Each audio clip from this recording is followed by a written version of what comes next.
네, 여러분 반갑습니다. 오늘은 지난 시간에 이어서 고려의 예술과 문화를 배우도록 하겠습니다. 고려 시간에 대해서 말할 때 가장 마지막 시간이고요. 이번 영상까지 여러분 시험, 그러니까 1학기 기말고사에 반영되기 때문에 여러분들 잘 듣고 따라와 주기 바랍니다. 자, 표지부터 보도록 할게요. 지금 여러분 앞에 보이는 사진은 아직도 대련이라는 거예요. 고려의 문벌 귀족들이, 그러니까 자신들이 꿈꾸는 이상향에 대해서 그려놓은 그림들을 길게 만든 것을 아직도 대련이라고 하거든요. 그 중에 한 장면을 선생님이 표지로 써보았습니다. 자, 다음 화면 살펴볼게요. 고려에서는 귀족사회가 발전하고 귀족들이 믿는 종교, 불교가 크게 발달합니다. 이에 따라서 귀족들의 취향을 반영해서 다양한 불교 예술품들이 나타나게 돼요. 맨 처음에 우리가 살펴볼 것은 바로 사경입니다. 사경이라는 것은 지금의 백겨쓰기에 해당하는 것인데, 특별히 이제 검은 종이에 혹은 검은 비단에 은가루로 글을 쓰고 뒷면에 금가루로 그림을 그려서 장식하는 이러한 사경들이 되게 발달해 있습니다. 백문이 불여일견 사진으로 한번 볼까요? 자, 보세요. 앞에는 이제 경전의 내용을 은글씨로 써놓고 뒷면을 금가루로 그림을 그려서 경전의 내용을 나타냈어요. 천안 광덕사 고려 사경이라고 하는데 이제 경전 중에 하나인 요법 연화경이라는, 이건 시험에 안 나와요. 참고로 알아두세요. 경전의 내용을 쓰고 그렸다라는 거 알아두면 됩니다. 그리고 고려에서는 이제 신라 말에 이어서 철로 만든 불상들이 많이 나타나게 되는데, 그 중에 하나가 이제 하남 하사창동 철조 석가열의 좌상입니다.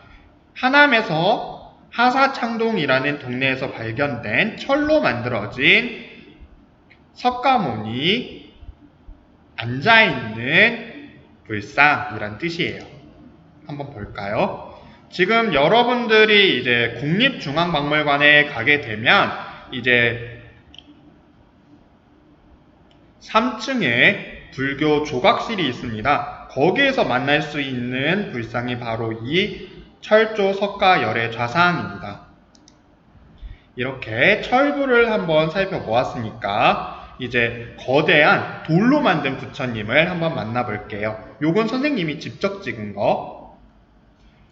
논산 관촉사 석조 미륵보살 입상인데요. 어때요? 여러분이 생각하는 부처님이랑 좀 다르죠?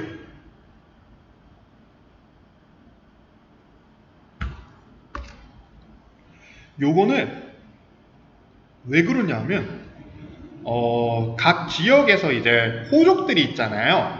호족들이 자신들의 세력을 과시하기 위해서 부처님들을 지역마다 많이 만들어요. 이제 그러니까 절이 있으면 호족들이 큰 돈을 내서 부처님을 만들다 보니까 딱 정형화된 부처님이 아니라 조금 호족들의 취향을 반영한 그런 모습들도 나타나기도 한다라는 거 같이 알아두면 됩니다. 그리고 고려 말기에는 이제 불교 그림이 많이 만들어졌어요. 그 중에 하나가 수월관음도입니다. 이 수월관음도라는 것은 뭐냐 하면 도를 구하는 어린아이, 동자가 관세음보살님을 만나는 장면을 묘사한 거예요. 이 수월관음도에서 수월은 물숫자의 달월자, 그래서 아름다운 관음보살님을 표현한 것이다 라고. 그래서 우리나라에서 보통 관세음보살님은 이제 남자보다는 조금 여성에 가까운 모습으로 그려지는데,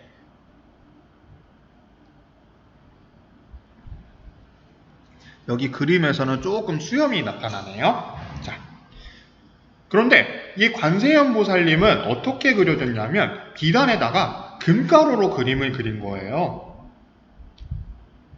그래서 중국, 일본에 비해서는 금이 많이 사용됐구나 라는 거 참고로 알아두면 됩니다.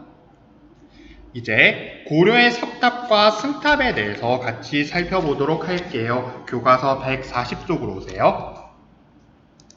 자, 이제 우리가 2년 전에 평창 동계올림픽을 했어요. 평창 동계올림픽을 할 때 성화가 가장 마지막으로 도착하는 데가 어딘지 아세요? 월정사예요. 그 월정사에 이제 팔각 9층 석탑이 있는데 어느 때 석탑이라고요? 네, 고려 때 석탑이라는 거 참고로 알아두면 됩니다. 강원도 평창에 있어요. 그리고 이제 여러분들 국립중앙박물관에 딱 들어가게 되면 이제 경천사지 식중석탑이 높이 서 있는 걸 볼 수 있어요. 이제 박물관에 딱 들어가면 박물관 문에서 딱 보자마자 멀리 반대쪽에 박물관 끝쪽에 탑이 하나 서 있어요. 그게 바로 경천사지 식중석탑인데요. 이 석탑은 원래 일본에 빼앗겼어요. 그래서 일본의 국내 대신이 이 석탑을 조각조각 나눠서 달구지에 싣고 인천을 통해서 일본으로 가져갔었습니다. 그런데 이걸 누가 돌려놓게 만드냐 하면 이제 여러분들 배웠을 거예요. 대한내신보를 만든 분이었던 영국인 베델 선생님이 요거를 계속해서 신문 기사로 씁니다. 일본인이 이 탑을 가져갔다. 우리 이거 되찾아와야 된다. 요걸 계속해서 기사로 한 10번 가까이를 연속으로 냈다고 해요. 그래서 조선총독부도 우리나라 사람이었어도 골치가 아플 텐데 영국인이 앞장서서 신문에 계속 내니까 결국에는 조선총독부에서 이거 탑 원래대로 돌려놓으세요 라고 이야기를 합니다. 그래서 이 탑이 우리나라로 되돌아와요. 그래서 한때 경복궁에 있었다가 훼손이 너무 심해서 지금은 국립중앙박물관에 전시하고 있습니다. 그리고 이제 국립중앙박물관 바깥에 보면 이제 승탑들이 있어요. 그 중에 하나가 원주, 영전사터, 고제존자 사리탑이에요. 이제 승탑은 교종에서는 안 만들고요. 선종에서 만듭니다. 선종은 참선을 강조하는 종파라고 말씀드렸잖아요. 그래서 이제 경전에 중요시하진 않지만 이제 돌을 닦은 선배 스님들을 되게 중시합니다. 그래서 그분들이 돌아가시고 나서 화장을 하고 나면 몸에서 구슬이 나오는데 그걸 사리라고 불러요. 요 사리를 모아다가 탑을 만드니 그 이름이 사리탑 혹은 승탑 혹은 부도라고 어려운 말로 쓰기도 해요. 요것 역시 국립중앙박물관에 있습니다. 제일 오른쪽에 있는 원주 법천사지 지광국사탑은 서울에선 보기 힘들어요. 이건 대전에 있습니다. 그래서 고려의 석탑과 승탑들에 대해서 살펴보았는데요. 이제 다각다층탑들, 팔각 9층, 10층 이렇게 나타나는 석탑들은 어느 나라의 영향을 받은 거냐 하면 요 나라나 원나라의 영향을 받은 것이고 원래 우리나라에 있던 미술은 아니었구나 라는 거 참고로 알아두시면 됩니다. 요 나라와 원나라의 영향을 받았다. 그래서 이 영향을 받아서 나중에 세조 때 또 탑이 하나 더 만들어지게 되는데 그건 조선시대에 설명을 해주도록 할게요. 자, 고려시대 대표적인 목조 건축물이다 라고 이야기를 하면 무량수전이라고 할 수 있습니다. 이 무량수전은요 조금 특별한 게 보통 여러분들 절에 가게 되면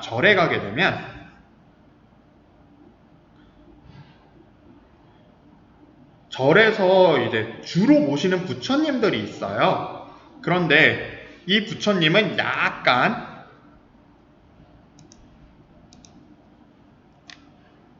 절마다 조금 다를 수가 있어요.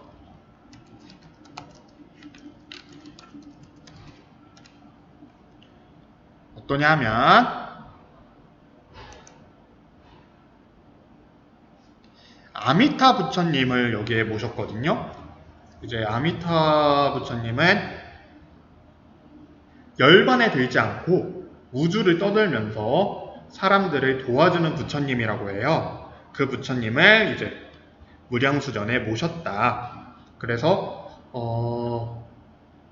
이 영주 부석사에는 대웅전을 찾기 힘든 걸로 알고 있어요, 선생님이. 그리고 이 고려 무량수전의 특징은 배을림 기둥. 그래서 여기 보게 되면 어떠냐 하면 이게 기둥이 끝에서 중간으로 갈수록 점차 뚱뚱해지는 거 보이세요? 그게 똑바로 이제 일직선으로 만들어 놓으면 건물이 앞으로 쓰러져 보인대요. 그래서 이 안정감을 주기 위해서 일부러 기둥을 가운데로 뚱뚱하게 만들었다고 해요. 참고로 이 부석사는 이제 우리가 신라 때 공부한 스님인 의상 스님이 만든 절이라는 거 기억해주면 좋습니다. 자, 무량수전까지 이야기를 했고요. 그리고 목조 건축물로 또 오래된 건물이 하나 더 있으니 봉정사 극락전입니다. 내부 모습까지 같이 가져와 봤으니 한번 참고해서 볼 수 있도록 하세요. 고려 후기 목조 건축물 가운데 가장 오래된 건물이라는 거 기억해주면 좋습니다. 자, 이제 여러분들 건축물까지 살펴봤잖아요. 그래서 이제 예술품 가운데 가장 마지막으로 청자를 살펴볼 거예요. 여러분들 청자하면 계속해서 도자기 요거만 생각하잖아요. 표주방 모양이라든지 아니면 교과서에 나와 있듯이 운항무늬 매병을 생각한다든지 요런 그릇들만 생각하기 쉬운데 청자는 항상 그렇지만은 않았다는 거. 그래서 여러분들 보게 되면 왼쪽에 구름 모란무늬 장식판 요거는 이제 지금에 생각하면 타일이에요. 타일. 요 타일을 청자로 만들어서 집안에 장식했다고 생각하면 돼요. 그리고 오른쪽은 뭘까요? 오른쪽은 네, 그렇습니다. 베개예요. 그래서 청자가 생각보다 사람들의 일상에 많이 녹아들어 있었구나. 그릇으로만 사용한 게 아니었네 라는 거 생각해주면 좋아요. 그리고 이제 뒷장으로 넘어갑시다. 142쪽으로 넘어가도록 할게요. 142쪽에 가게 되면 우리는 금속 활자를 만든 인쇄 문화에 대해서 이야기를 하게 되죠. 고려의 금속 활자 한번 보고 갈게요. 요거는 다시보 혹은 덧풀부라고 부르는 글자인데요. 이 금속 활자는 개성 만월대를 발굴하면서 나온 금속 활자로 알고 있어요. 책에는 금속 활자에 대해서 이야기를 하면서 금속 활자 사진이 하나도 없어서 선생님이 하나 가져와 보았습니다. 그리고 상정 고금 예문에 대해서 이야기가 나왔는데요. 이제 이 상정 고금 예문에서 중요한 건 금속 활자를 사용하여 28권을 인쇄한 다음 여러 간청에 나누어 보내 간수하게 하니 라는 기록이 있습니다. 그래서 실제로 이 상정 고금 예문이 인쇄된 것이 나타나거나 금속 활자가 나타난다 그러면 직지보다 더 오래된 금속 활자가 나타나게 되는 것이라서 사람들이 주목해서 보고 있지만 아직 책이 발견되지는 않았다. 그래서 내용을 몰라요. 그리고 백운화상 초록불도 직지 심체 요절은 백운화상이 처음 기록한 이제 불교의 선배 스님들에 대해서 기록한 책인데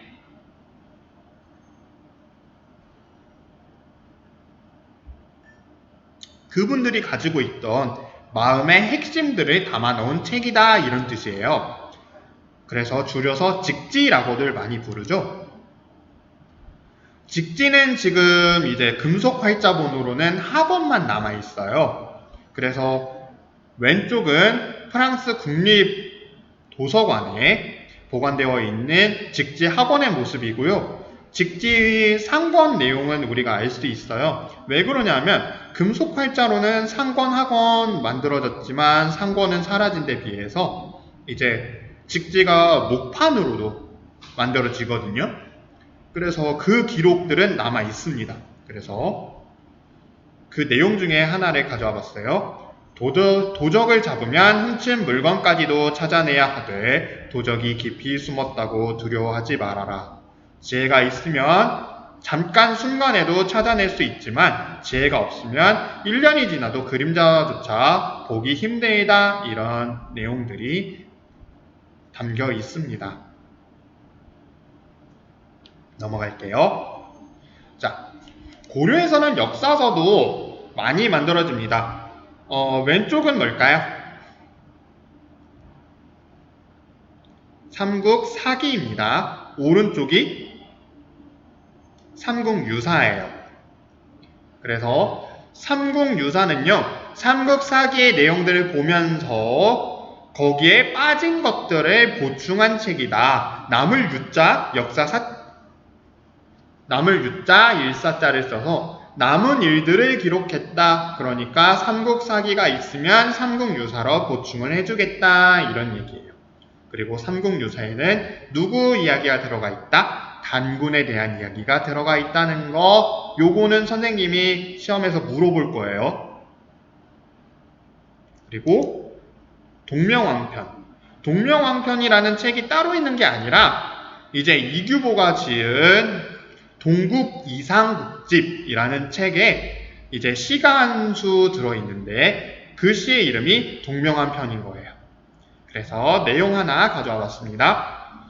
어머니가 우선 받아서 기르니, 누구를 받아서 길렀냐 하면 주몽을 돌려받아서 기르니 한 달이 되면서 주몽이 말하기 시작했다.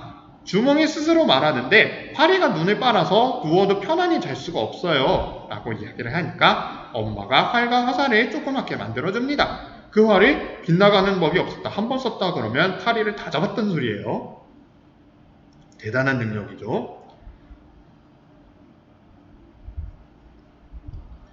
한 살도 안 됐는데 활을 만들어주니까 파리를 스스로 다 잡았다. 이런 내용들을 담고 있습니다.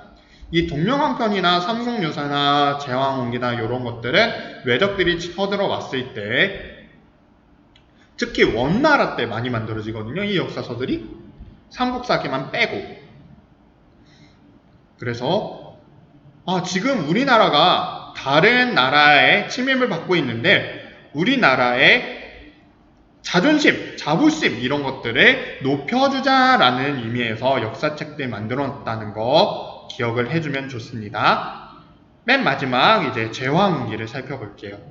제왕홍기는 이승휴가 만듭니다. 그리고 이 제왕홍기에도 단군 왕검에 대한 이야기가 적혀 있어요. 이거 대박 중요합니다. 선생님이 시험에 냈어요. 그래서 단군이 무슨 책에 나와 있는지 고려의 역사서 잘 체크해서 가져가기 바랍니다. 자, 이제 고려의 예술과 문화에 대한 수업은 이것으로 마칩니다. 여러분들 시험 공부 잘 하시고 기말고사도 잘 보세요. 오늘 영상까지 여러분들 잘 살펴보고 놓치는 부분 없도록 꼭 복습, 또 복습하세요. 여러분들 안녕.